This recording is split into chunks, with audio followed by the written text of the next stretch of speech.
పోకట్ మార్గంలో వెలసి విరాజిల్లుతున్న శ్రీ షిరిడి సాయినాథుని మందిరంలో ఈరోజు ఉదయం రథయాత్ర ప్రారంభమై సాయి భజన మండలి వారి ఆధ్వర్యంలో, సాయి సేవాదల్ సారథుల ఆధ్వర్యంలో, సమస్త సాయి బంధువుల ఆధ్వర్యంలో ఈ కార్యక్రమం ఘనంగా కొనసాగుతుంది. సాయంకాలం 6 గంటల వరకు తాండూరు నగర వీధుల్లో సంచరించుకుంటూ సాయినాథుడు 6 గంటలకు తన స్థానానికి చేరుకుంటాడు. ఇంత గొప్ప కార్యక్రమాన్ని తలపెట్టినటువంటి ఈ సాయి బంధువులకందరికీ పేరు పేరున ప్రణమిల్లుతున్నాము. ఈ కార్యక్రమం మరి రేపు గురు పౌర్ణమి మరియు గురువారం అని పురస్కరించుకొని సాయిబాబా మందిరంలో ఉదయం బాబా వారి మేలుకొలుపు హారతుల నుండి పవలింపు సేవ వరకు అనేకమైనటువంటి ఆధ్యాత్మిక కార్యక్రమాలు నిర్వహించడం జరుగుతుంది.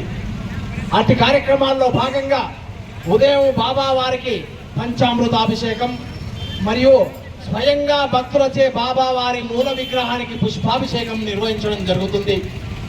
బాబా వారికి పుష్పాభిషేకం నిర్వహించడం అంటే త్రిమూర్తులను ఏకకాలంలో అభిషేకిస్తే ఎంత పుణ్యము మనకు ప్రాప్తిస్తుందో, ఒక సాయినాథుణ్ణి పౌర్ణమి రోజు అభిషేకించి అంత భాగ్యం మనకు లభిస్తుంది. ఎందుకంటే సాయినాథుడు త్రిమూర్తి స్వరూపుడు.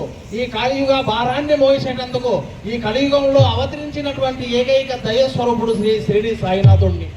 ఆ సాయినాథుడిని మన చేతులతో తాకి, మూల విగ్రహాన్ని తాకి అభిషేకించే మహద్భాగ్యాన్ని అందరూ దయచేసి ఈ విషయాన్ని గమనించి ఉదయం మడి వస్త్రాలపై మందిరానికి విచ్చేస్తే మీకు కావలసినటువంటి పూజా వస్తువులు, పుష్పాలు అన్ని మందిరంలోనే సమకూర్చబడ్డాయి. కాబట్టి అందరూ ఉదయాన్నే మందిరానికి విచ్చేసి సాయినాథుని మూల విగ్రహాన్ని దర్శించి అభిషేకించి తరిస్తారని కోరుకుంటున్నాము.